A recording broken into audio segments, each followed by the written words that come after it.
নাটোরের নলডাঙ্গায় এবার খড়ের গাদায় আগুন দিচ্ছে দুর্বৃত্তরা। খবর পেয়ে নলডাঙ্গার ফায়ার সার্ভিসের কর্মীরা উপস্থিত হয়ে স্থানীয়দের সহযোগিতায় আগুন নেভায়। আগুন সন্ত্রাসীদের কারণে দিশেহারা হয়ে পড়েছেন কৃষক, গরুচাষী ও গ্রামবাসী। আমি গরিব মানুষ, আমি দুটা গরু ভর্তি পালা খাই।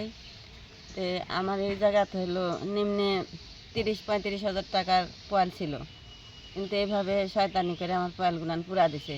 কিন্তু আমি গরু ভর্তি এখন খুব অভাবে আছি। কোনোভাবেই এই দুর্বৃত্তদের রুখতে পারছে না প্রশাসন।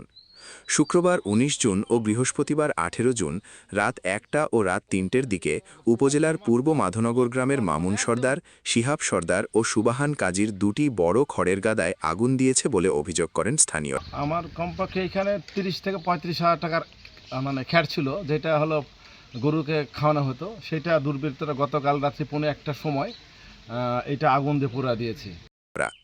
স্থানীয়রা জানায় দুর্বৃত্তরা চিরকুট লিখে আগুন দিচ্ছে। পুরো গ্রাম জ্বালিয়ে দিতে গভীর রাত ২টার দিকে আমরা প্রবেশ করছি। এই সময় আমাদের পাড়াতে আগুন দিচ্ছে। পরে আমরা সব জনগণ লাগে ফায়ার সার্ভিসে খবর দিচ্ছি। গরু আছে, গরু খাওয়ানোর মতো আর পয়েল নাই। রাতে দুর্বৃত্তরা আগুন দিয়েছে। পূর্ব পরিকল্পনা করেই পুরো গ্রাম জ্বালিয়ে দিতেই এই আগুন দিয়েছে দুর্বৃত্তরা। বর্তমানে আমরা গ্রামবাসী আতঙ্কে রয়েছি।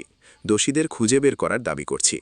এতে কোনো হতাহতের ঘটনা না ঘটলেও অল্পের জন্য রক্ষা পায় গ্রামের বেশ কয়েকটি ঘরবাড়ি। মামুন সর্দার এবং শোভন চাচা এদের গোয়ালপালা দুটি গতকাল রাত্রে পুড়ে দিছে, পরের দিন আবার পুড়ে দিছে। এখন আমরা এলাকাবাসী খুব এতে ভয়ে আছি এবং চিরকুট লিখে দিয়ে যাচ্ছে দোষীরা, কিন্তু আইনের আওতাত আনা হচ্ছে না।